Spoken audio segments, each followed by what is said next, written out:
Welcome, everyone, to our very first episode of United We Will Grow podcast, Gamma Alpha Omega Sorority Incorporated. I am so honored and humbled to be here today recording. I am one of your hosts. The other host is K.Short. But before we get started, we're just happy to be here. Just want to welcome everyone to the United We Grow podcast.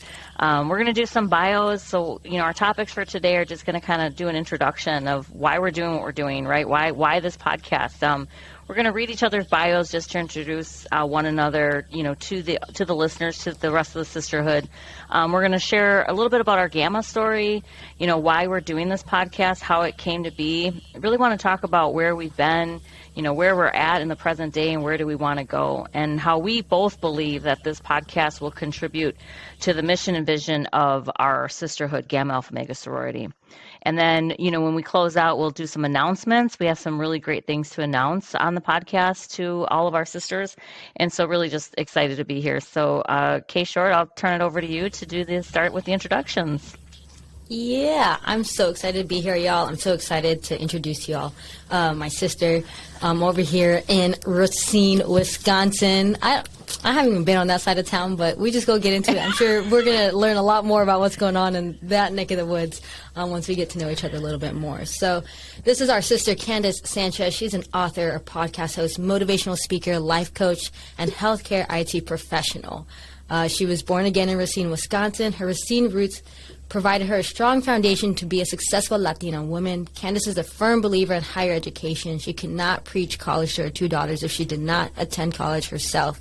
Candace has fulfilled her education goals by obtaining her bachelor's degree of science and information technology at the University of Phoenix, Yamalandia, in June 2008, and followed up with her master's degree in business administration, also from the University of Phoenix, in June 2014. Candace prides herself on being a servant leader in the very same community where she grew up. She is a proud board member of the nonprofit organization Por la Gente Association in Racine, Wisconsin. She has served as the board secretary, treasurer, president, and currently holds the executive board position as their vice president.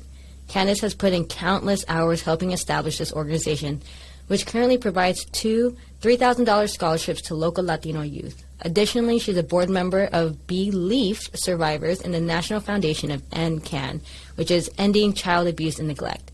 Candace also helped to found the Milwaukee chapter of the University of Phoenix Alumni Association and served as the vice president of operations, vice president of operations. Last but not least, Candace is a proud sister of Gamma Alpha Omega Sorority Incorporated. Through GAO, Candace has volunteered at numerous events, including the annual Make a Difference Day and Hunger Cleanup events at the local food bank and at the Milwaukee AIDS Walk. Besides her community engagement, she's also a dynamic healthcare IT leader. She has been in the healthcare IT field for the past 30 years, my whole life. Most recently, she took a huge leap of faith and left an organization after 29 years of tenure. She stepped out of her comfort zone and during the midst of COVID-19 has landed another great position as the Director of Information Technology, Strategic Partnerships with Advocate Health. Above all, her focus to help youth is deep and personal. A troubled youth herself, Candace now shares her personal story, transformation, and resilience that allows her to find happiness in her career, family, and most importantly, within herself. That was a lot, but hey, a lot to be proud of. Thank you for the beautiful introduction, sister. Yes, I appreciate that. Yes. So now I get to introduce K.Short.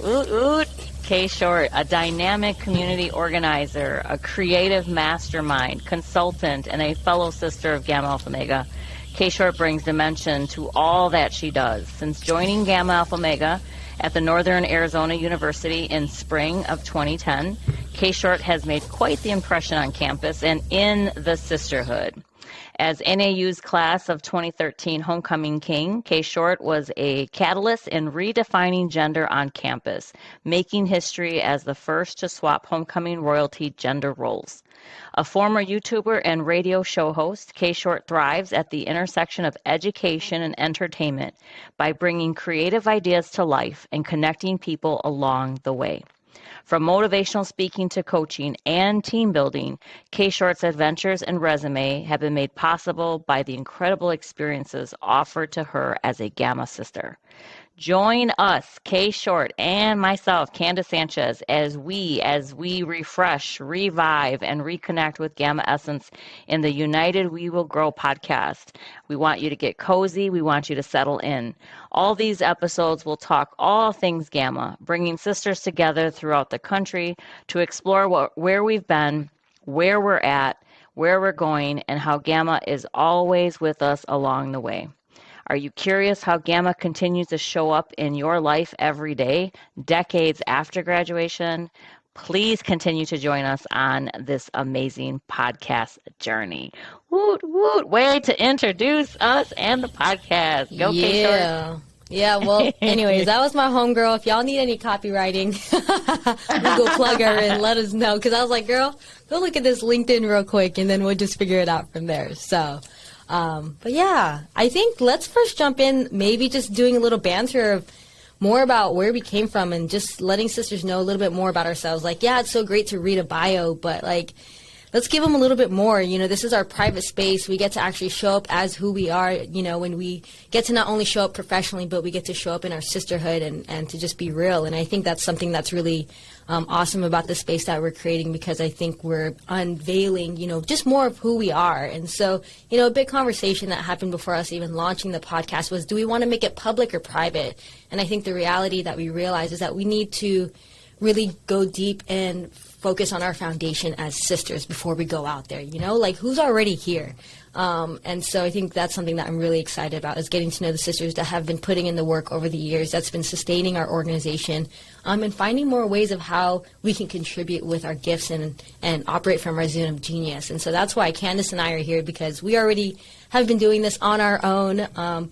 You know, we're both only children to some extent, so, you know, blame all of that as to why we like to talk too much and want to connect with folks. And so we just wanted to give you more insight to more of who we are, and we're just going to let you know that we're just going to be guiding us through this journey as we get to know our sisters that are here today, and so that we can plan and document and storytell for a better tomorrow. So first and foremost, Candace, why don't you give us more about your background? You know what I mean? This is the stuff that we're giving to folks when you're speaking, or when you're doing your workshops, you're on your podcast, things like that. But like, let's get to the nitty gritty more about your story, not necessarily even the story that you put out there, but let's use this as an opportunity to tell our story in the way that we want to, right? Because I think that's something that we forget, that, you know, so many times as young adults, we're like, well, who are you? What do you do, right? That number one question has been haunting us since kindergarten. It's like, what do you want to be when you grow up? What are you going to major in? And then what do you do? They keep asking those same questions because, like, limiting us in that way. But I just want to use this opportunity and perspective for people to realize that every time we get an opportunity to tell more about ourselves, we get the chance to do it differently every single time. So if you were to retell this bio in your way with more of that spirit and soul that we love so much, why don't you share more of that with us? Yeah, you know, I'm 51 years old, and I finally know what I want to be when I grow up. I think throughout my journey of life, I have realized that I'm not only an advocate for myself, but I'm an advocate for others. And so when I think about my personal story and who I've become, right, through this journey of life and journey of sisterhood, you know, I have to say I have to contribute. You know, it takes a village, and it's the people that you center yourself around that really help to make you who you are. I truly believe that. And you know, when I think about growing up as an only child, having lots of cousins, but not having those true siblings, you know, sibling rivalry that you have when you're growing up, I didn't have that. I had a lot of cousins that I just loved on. But then, you know, you grow, you know, my story, my personal story, you know, being abused as a child, that's now being able to tell my truth, live in my truth. That's what kind of formed me to be this advocate now after 51 years and coming out with being a beacon of light, not only for myself, but for others, and sharing that journey. I become a resource. I become an advocate. I become someone that someone can confide in, or, you know, if someone knows of a situation that's happening, they ask me for help, or where can I go, Candace, for resources. And so I really feel like that is who I am today, and what I've become is now this, you know, author of my own story, you know, to hopefully inspire and encourage others to tell theirs, a podcast host to share stories and give people a safe place, kind of like what we're doing, right? And then also just knowing that Gamma had something to do with that. I think being able to go through the process and the way that I went through the process, they really helped me to build that character, to have the courage, to the commitment, to, conviction. Like, I just feel like the sisters that rallied around me at the point at the time in my life that I needed to has really helped me as well. And I think what has always inspired me about Gamma is the fact that how much we give back. We are a service-based organization, and I am true and blue through and through. I love giving back. It does something for my soul. When I can give to others, my mom always says it comes back to you tenfold. And I truly believe that. And I think by doing this podcast and sharing, not only our personal stories, but what Gamma's done for us as part of our Gamma story, I am now blessed with this sisterhood. And this sisterhood filled that void for me that I felt I had my whole life. And I did find my biological family, and that's great. But my biological family even says, thank God you had that sisterhood. Like, they helped keep you strong, Candace, during your toughest times. And so for me, like, that's me. That is me in a nutshell. I really, when I think about, like, they talk about your feelings, like we bleed what, blue and green. I believe that because, like, the bond that I have formed with sisters from all over, it's amazing. And I didn't go through the traditional college experience. My process was a lot different. It was tailored for me. I was 33 years old when I pledged. I was like the old lady in the group, but I became a role model. I became a mentor. I became a coach. Even within the sisterhood, I was already had kids. I was working a full-time job, pledging the sisterhood. It was a lot of work, but man, all I can say is it was worth it. And I am so grateful to be a proud sister of Gamma Alpha Omega Sorority Incorporated. That's me. That's incredible. I love that. I love that. But I can't help but ask follow-up questions because I'm about to be 33 this year, y'all. Look, March 22nd, 2023, you know what I mean? Like, for me, it's like 33 on 2023. I'm like, okay, this feels good. It feels like we're ending a cycle, for sure. And for those of you who are into it, we're definitely ending this Saturn return because that winter is done with. Like, we need to get into spring. But I'm trying to think, if I would have went into college, like, I want to know more about that. Like, at 33, where were you at? Why were you going? Why is this untraditional? I don't even know anything about it, So, and I'm like thinking, then why did you rush? Like, what was your thought process now? Because I'm like thinking, if this is getting your bachelor's degree, I'm like, would I have known to join an organization as a 33-year-old? You know what I mean? Like, just connect with me as if we're the same age right now. What is your thought process? And where are you at in your life at this point? Yeah, so I'll take you through that journey. I was 33, right? But I had seen the sisters doing the work. So before I became a sister, Gamma Alpha Omega Sorority had at Epsilon chapter at the University of Wisconsin Parkside here in Wisconsin, they had a Gamma Pals program. Gamma Pals, promoting academics and athletics among Latina students. My girls were in middle school. So they knew some of the sisters, Stacy Malakata, Jessica Malakata, were in the sorority, right? And they formed this mentoring program. So they had reached out to me, hey, Candace, your daughters are the perfect age. We'd love to. So the sisters were supporting my girls. And because I'm the protective mother that I am, I was like, hey, if you're going to be hanging out with my girls, I want to hang out with you sisters too. It was like, it was kind of this thing where I was very protective of my children because of my personal journey of being abused as a child. So I was a hawk over my girls. And so, but I trusted these girls, these sisters. I saw that they were, just wanting to root them on in life, in sporting events. So they showed up at their volleyball games, at their basketball games. Wow. My girls would go do volunteer service with them, and I joined them. And then I got to really just learn about the sorority, learn about the sisters, learn what they were doing. And granted, I was a mother. I went the traditional route. I was 19 going to college. It didn't work out because I had 2 baby girls I had to provide for. So I didn't go back to college until later in life. Now, 33 years old, that's when the new era of MySpace and computer and technology. They created the University of Phoenix, which is in Arizona, Tempe, which is crazy, right? That is crazy. They formed a online educational institution.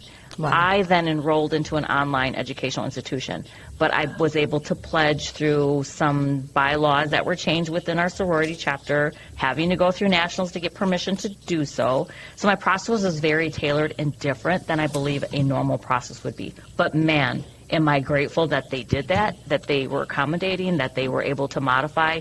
I think originally they considered me wanting to be like an honorary, but that wasn't something that was broadly known. So then they went through the real process of making sure I fulfilled the requirements of what was needed to become a sister. But that's really why I joined Gamma, was because I saw what they were doing from the mentoring program with my daughters. I was very curious about the sisterhood. I was in college, but a non-traditional online college, institution. But because Gamma, the sisters found a way, I feel the sorority found a way, the Epsilon chapter found a way to figure out how I could pledge through, I think what they called at the time, citywide campus, so through a mile radius. And so that's how I pledged. And yeah, I was the oldest one, but I mean, God, I feel like I'm the Jill of all trades. I was balancing a full-time job, raising kids, living with my partner at the time. It wasn't the best relationship, but then just wanting to be part of the sisterhood really meant something for me. And I'm so grateful that I did it. I'm so glad that I was accepted through the program, through the pledging process. Mm-hmm. Wow. That's incredible. I think that if that's one thing that Gamma does that I've recognized is like, it's maybe this isn't the best analogy, but it's like kind of like no Gamma left behind. You know what I mean? Like it's like right. It's because you know it when you see it. You know it when you feel it. You know a Gamma when you know what I mean when you encounter her. And so like we had two women at Northern Arizona University who were honorary, things like that. Just the way that was. They've been our advisors for a really long time. So shout out to Valeria Chase and Maggie Carbajal. Maggie Carbajal's sister actually got in. You know what I mean? The organization wasn't formed yet at that time. You know what I mean? But it's like we'll always find a way to like shift things to be like, how can we just stay together more? How can we still be in community more? How can we still support each other more? And I know that if we didn't have our advisors, if we didn't have, folks who are older than us guiding us through the way, and being like, hey, like y'all got to stick together. Like you got to do your homework, things like that. Like I know for me, I would have never graduated. You know what I mean? Like I needed that structure, Yeah. I guess the big question that most of us are thinking, if your girls were 15 at the time, we're not trying to do the math, but are they in the organization? Was that something that they wanted? Like, tell us more about that. Yeah, I think they especially because they were mentored by them for a long time, and you're in it. So I don't know. I guess we're all thinking it. What's up? I would have loved the legacy, right? Who doesn't want the legacy, right? But I think my girls saw me working so hard. I hate to say it, maybe it deterred them a little bit. Like it scared them, because they saw me doing so much. But Candace Sanchez does so much anyways. I don't just stop at one thing. I got to have thousands of things on my plate, right? That's just, I can't say no. So I've learned to say no, but sometimes back then, I just always wanted to be busy doing something. That was just in my genetics. And that has a lot to do with trauma, which I learned. But anyways, but my kids, they did not become legacies. They did not pledge, but they are around. They would always support me. They would come to the events. Now my kids have children, so like if the Gamma Pals or the Gamma, we did anything related to a sisterhood event and the kids were invited, they would come and they would show up and support. So, I mean, that's all I can really ask for. They know that I wear my letters proud. I have to say that my daughter bought me this necklace and there's a phoenix on it, so They know how important it is to like give me things that are meaningful related to the sorority. So for that, I'm just thankful. They support me 100%.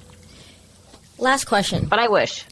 Right, I know. It's like, but I mean, I think, again, at the end of the day, I think that's the heart of the organization. Regardless if you have letters on or not, it's like we see each other, if just knowing that we're walking down some sort of similar path of being a servant leader, right? Just being leaders in general and wanting to serve others. And so when we see it, when we feel it, when we're around it, like we're just like, let's just keep us close, And I don't know if it's because, we're Latino-based, multicultural, and it's just very tribal of us. But I think it's still, I don't want us to discount how unique of a privilege it is to still, to this day in 2023, to be a woman of color getting a college education.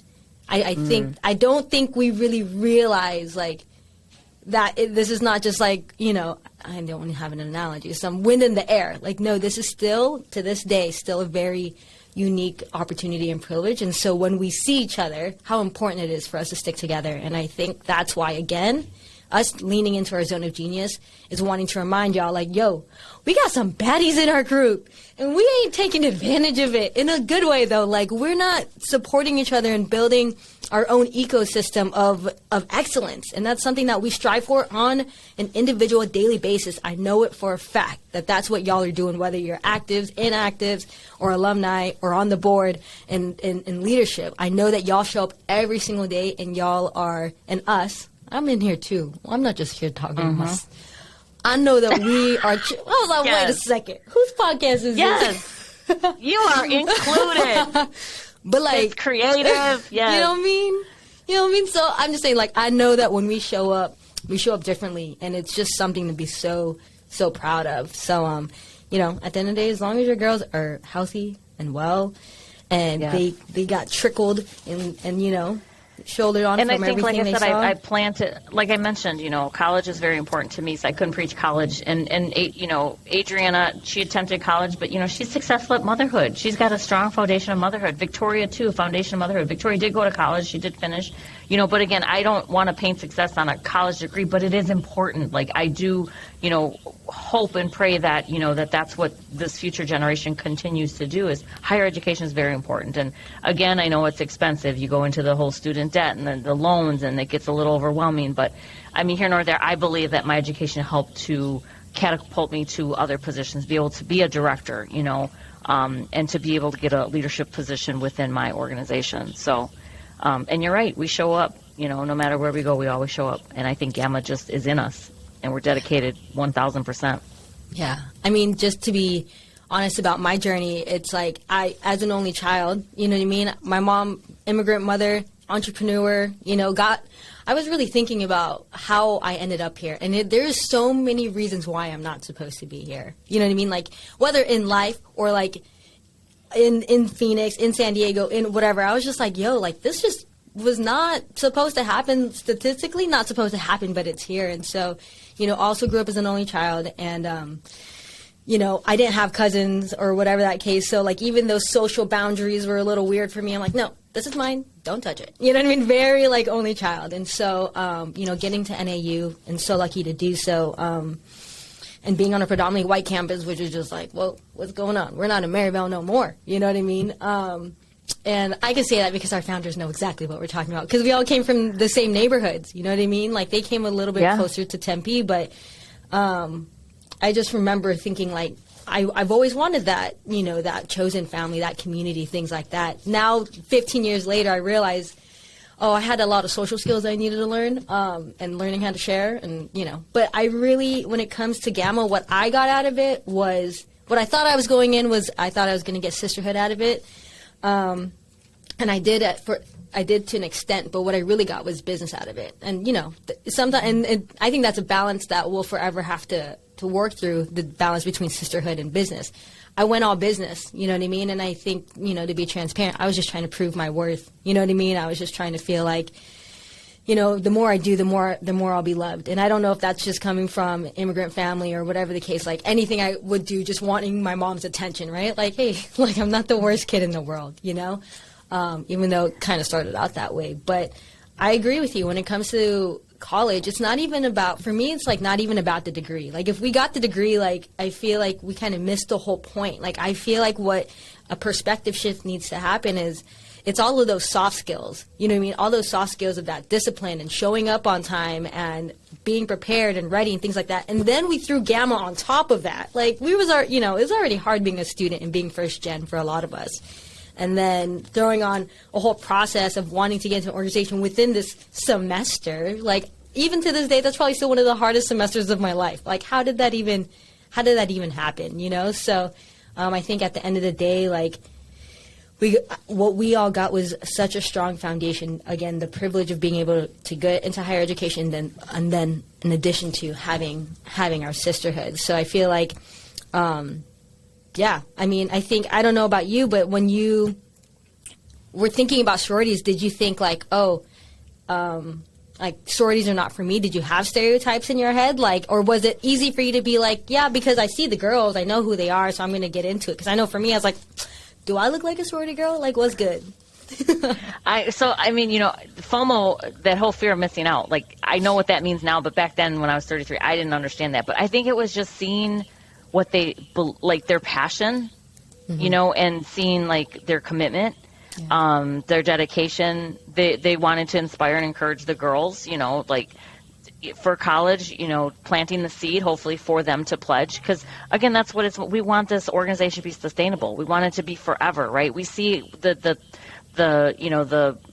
black fraternities and sororities and how they've been for hundreds and thousands of years, right? That's what it feels like, but it's like we're still so new, but we want to be here for the long term. So it's like I saw them kind of looking for planting those seeds with having that mentoringship so that those girls could go to college and hopefully then pledge Gamma. I think that was the intent, but then they got me. But it was just the fact that I just saw how much they showed up, like what you were saying, and how they were so supportive to the girls. And not just my girls, other family, friends, people in the community, their daughters. And sometimes they didn't stop. The boys came along too for service. If we were doing, make a difference day, whether that was doing yard work or cleaning up parks or whatnot. I just saw that whole servant side, the servant leadership, those abilities, and it did give my girls some foundations, I believe, some things that they were rooted in, not just from my home environment, but then being around other sisters. I felt like they had that connection, that bond, and like they were kind of like their aunts, honestly, and I was an only child, so it was like having that, like you said, sense of community and family was so important and what I needed at that time in my life, for sure. Yeah, I feel like since graduation 10 years ago, finally, we got the decade, y'all. I've been trying to recreate a Gamma experience, but it's just like, not that it can't be done, but it's just such a unique time in our lives, for most of us who went through the traditional route, just like 18 to 22 and like living on and just trying to, strive for something, something that has never, for a lot of us, never been done before. There's just this, at our chapters, like the struggle is real. I don't know. I'm sure a lot of people say that, but yeah, we were just like, our struggle is real. We put that on our PA shirts and things like that. And it's just, now that we're, a decade out, it's just realizing like, wow, there's so many things that were layered against us to not be there. And so if you're there now, like just realize like how incredibly special that is. And if you've gotten graduated and became alum, like that's just incredibly, special too. And so I think that's why we're doing this in the first place, y'all. So like, again, it's us stepping into our zone of genius, and also just like exactly what Candace was saying, like there's other organizations that have been doing it much longer than we have. We're still brand spanking new, you know what I mean? Like, again, my whole life. Oh, something happened there. Candace, take it over while I can troubleshoot. Yeah. No, so this is the beauty of podcasting. Videos and audios can go a little whoopsie-doops, but that's okay. But just to pick up where K.Short kind of left off is, I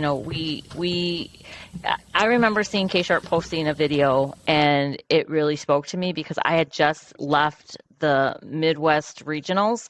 I had gone there. They had Yaya had asked me, one of the sisters here in the Midwest region, one of the chapters. She's on expansion. But she had asked, hey, Candace, could you come to regionals? And it was in Madison. We'd love for you to be a speaker, a keynote speaker.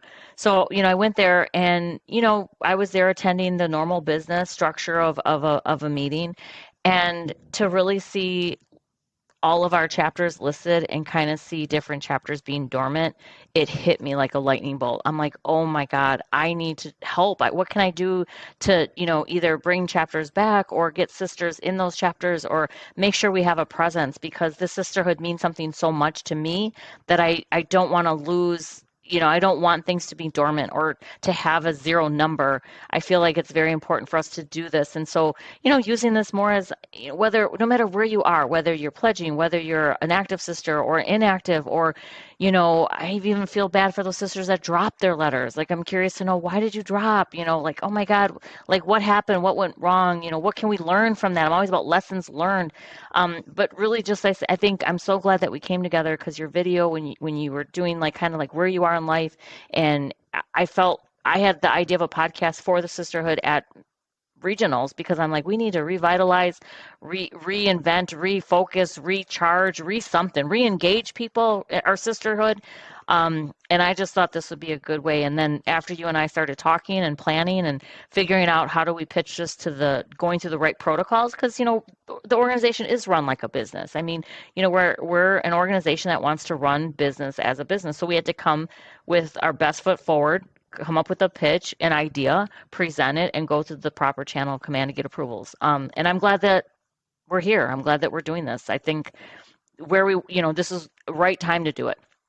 We're celebrating 30 years. We're 30 years of our sorority, and what a great celebration that's going to be. And so no matter, how long you've been in the organization, like I said, I pledged in, so 2000, I got to think about my jackets and my letters because I don't wear them all the time. So 2005, I pledged, and then I graduated in 08, so fall of 05. So yeah, it was fall. And so I got to pull out the binder. See, I got to go test my skills because it's been so long.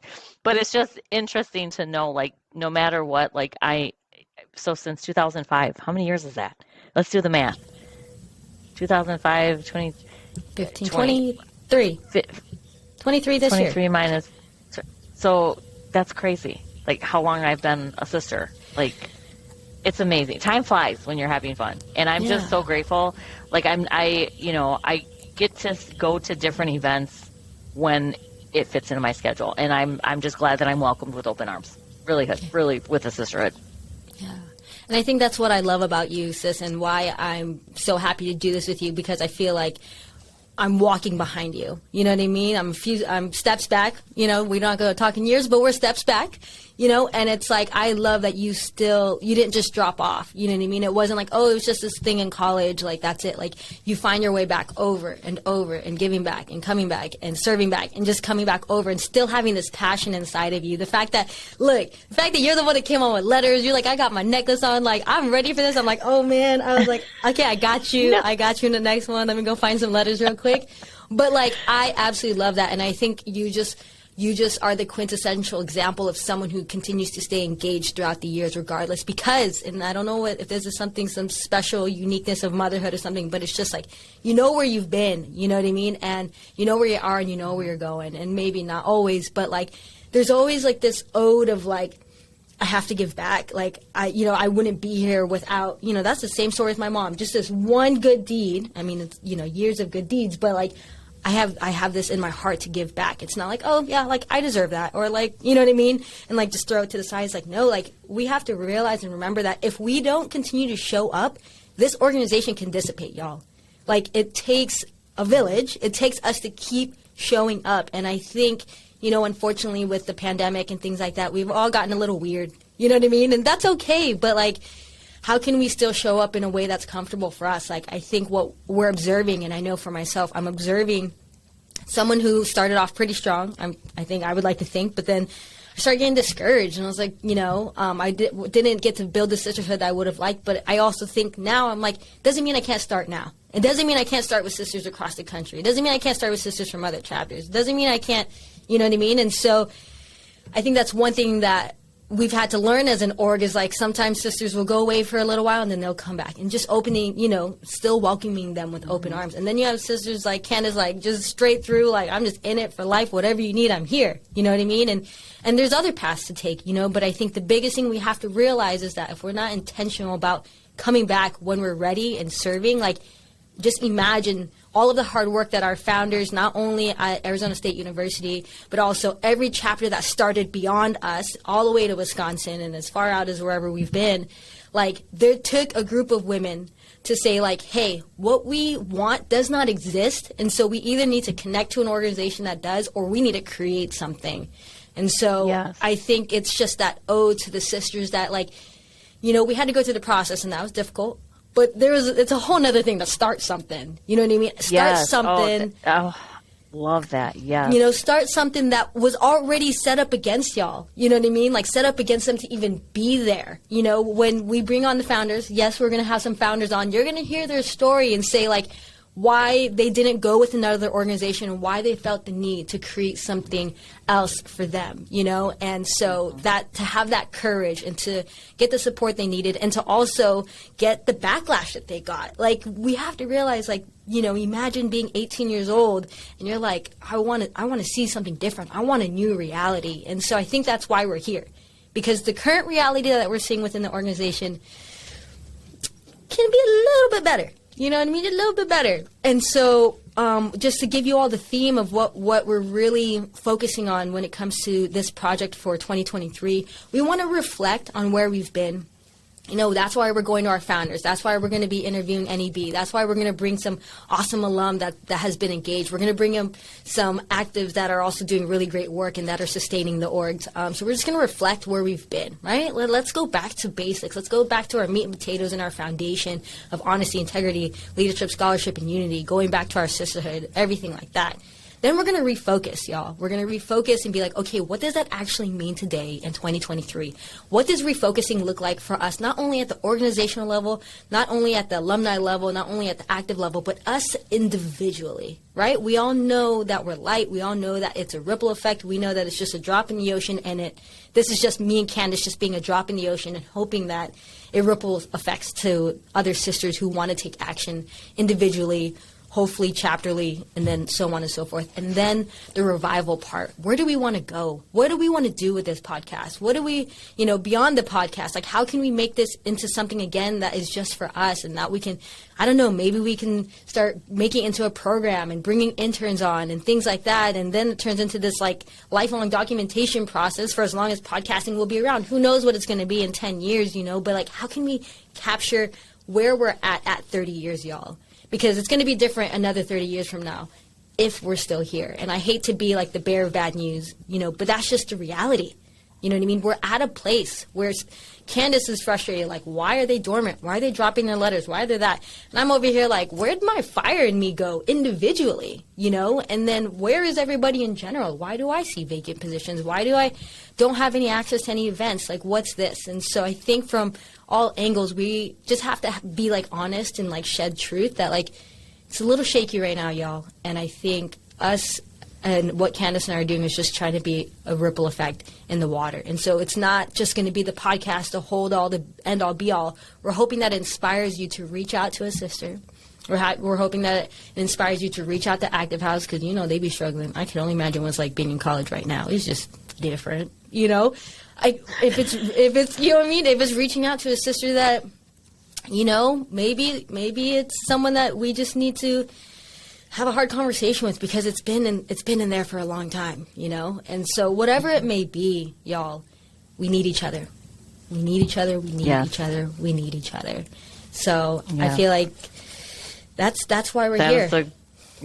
I think that's a great way to kind of just almost wrap it up and say, you know, we have an announcement. We know that there is Nationals is this summer in June, and we know that the NEB is preparing the communication and the packet to send out. I hope I get the email.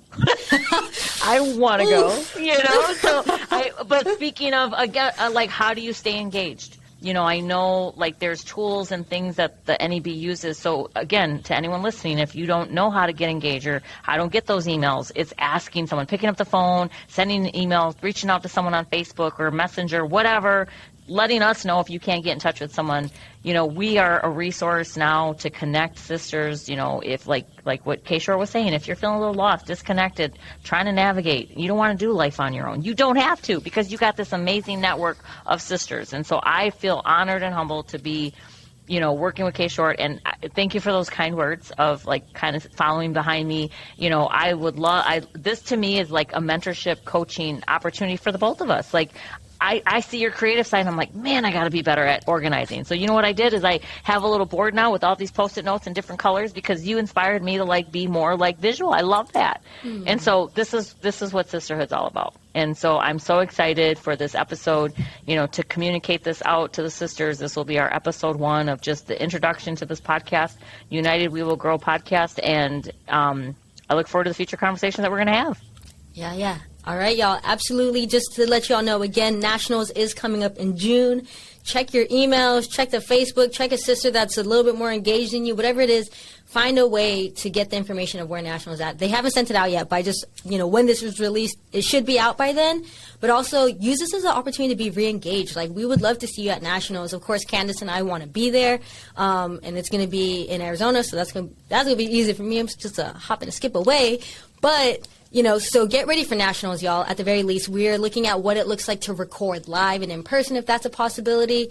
And then being able to run through some documentation, some storytelling, if that's something that you want to be on. But with that said, I just want to be transparent with y'all. This kind of work is not easy. And so I kind of teased it a little bit earlier, but we are looking for interns. So if you're wanting to know what it's like to run a podcast, if you want to learn the softwares that you're using, if you want to learn how to edit, if you want to learn how to copyright, if you want to do social media, whatever the case, we would love for you to check in with us. We have a Google form coming out that answers a few questions. We're going to go through an interview process, because you have to, honestly, transparently realize that we're acting as a business, as an organization, and hosts.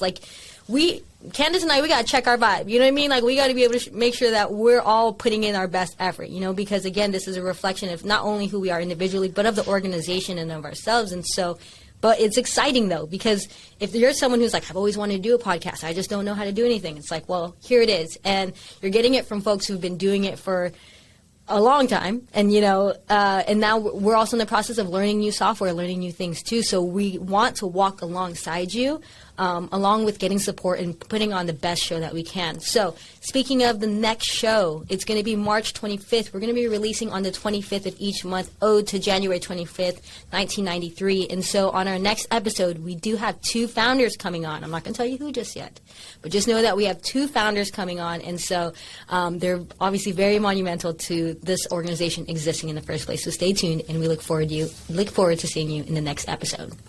Candace, is there anything else that we need to do? Thanks, everyone. No, just want to say thanks, everyone, for listening and watching. Please stay engaged, stay in tune, and we'll see you next time. Have a great one. Where can they find you? Where can they find you in the meantime? So they can find me. So in the meantime, if you want to connect with me personally, just visit my website, www.candacesanchez.com, CANDACE Sanchez, SANCHEZ. And then it'll have my link to my socials. And I apologize, but, podcasting from home, you got your dogs barking in the background. Yes. But yeah, please connect with me. And I have a swag store. I always love your support. So anytime you purchase anything from my swag store, whether it's a book or swag, please know that I, being an advocate, am supporting a lot of survivor groups. And my money goes back to survivors. So giving back is really the heart of what I do. So thanks for letting me share that. I love that. Y'all, I don't have a website yet. I'm working on it. But you can follow me on Instagram at Coach.K.Short. I think that's what it is. Yeah, Coach.K.Short. That's where I'm most active. So if you want to chat, you can go on my link in bio and we can set up a 15-minute chat, whatever the case may be. But I'd love to connect with you. And yeah, just follow right behind Candace and getting a website. All right, y'all. We'll see you in the next episode. Bye. Take care. Bye, everyone.